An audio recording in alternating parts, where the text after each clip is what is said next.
Vote bank को खुश करने के लिए कांग्रेस ऐसे ऐसे गड्ढे खोद कर गई है जिसे भरते भरते आने वाली पीढ़ियों की कमर टूट जाएगी। ऐसा ही कांग्रेस का एक कारनामा है वक्फ बोर्ड। साल 1954 में नेहरू ने वक्फ बोर्ड बिल लाकर तुष्टीकरण की राजनीति का बीज रखा और आगे चलकर जब जब कांग्रेस को चुनावी दिक्कत हुई, अपने राजनीतिक फायदे के लिए कांग्रेस इस बीज में खाद पानी देने का काम करती रही।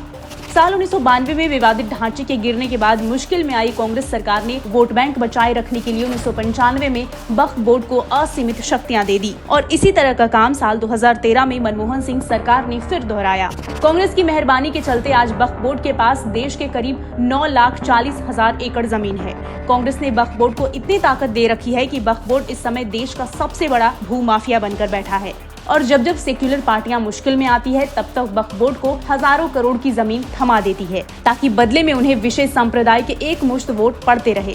बिल्कुल ऐसे ही साल 2014 के लोकसभा चुनाव की अधिसूचना जारी होने से ठीक पहले यूपीए सरकार ने दिल्ली के पॉश इलाकों की 123 संपत्तियां वक्फ बोर्ड को दान में दे दी और बिल्कुल ऐसे ही दिल्ली के मुख्यमंत्री केजरीवाल ने भी दिल्ली विधानसभा चुनाव से पहले वक्फ बोर्ड को 100 करोड़ रुपए से अधिक दान दिया था।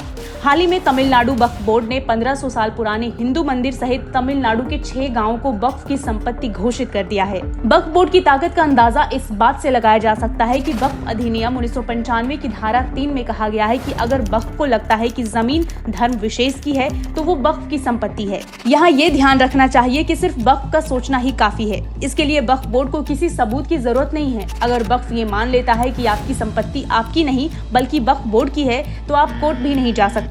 आप वक्फ ट्रिब्यूनल कोर्ट का दरवाजा खटखटा सकते हैं। वक्फ अधिनियम की धारा 85 में कहा गया है कि अगर आप वक्फ बोर्ड ट्रिब्यूनल को ये संतुष्ट नहीं कर पाते हैं कि ये जमीन आपकी है तो आपको जमीन खाली करने का आदेश दिया जाएगा। ट्रिब्यूनल का फैसला अंतिम होगा। कोई भी अदालत यहाँ तक कि सुप्रीम कोर्ट भी वक्फ ट्रिब्यूनल के फैसले को नहीं बदल सकता। वक्फ अधिनियम की धारा 40 में कहा गया है कि जब वक्फ बोर्ड किसी व्यक्ति की जमीन पर दावा करता है तो जमीन पर दावे को साबित करना वक्फ बोर्ड की जिम्मेदारी नहीं है बल्कि जमीन के असली मालिक को अपनी जमीन का मालिकाना हक साबित करना होता है। इन्हीं सब कानूनों का फायदा उठाते हुए वक्फ बोर्ड साल 2009 की अपनी 4 लाख एकड़ जमीन पर फैली संपत्ति को अब तक 9 लाख एकड़ से भी ज्यादा कर चुका है। दुनिया के किसी भी देश में वक्फ बोर्ड के पास इतनी शक्तियां नहीं हैं। यहाँ तक कि सऊदी और ओमान में भी ऐसा कानून नहीं है। और अब जब केंद्र सरकार वक्फ बोर्ड की ताकत कम करने के लिए संसद में बिल लाई है तो एक बार फिर सेक्युलर पार्टियां अपना वोट बैंक अपने कुकर्म और वक्फ बोर्ड को बचाने के लिए एकजुट हो गई है। कांग्रेस, सपा, एनसीपी, एआईएमआईएम जैसी सभी पार्टियों के नेता वक्फ बोर्ड को असीमित ताकत देने के पक्ष में तरह तरह की दलील और धमकियां दे रहे हैं क्योंकि वो जानते हैं कि चाहे वो सारा देश वक्फ बोर्ड को गिफ्ट में दे दे, इसके बावजूद उन्हें सेक्युलर हिंदुओं के वोट मिलते ही रहेंगे।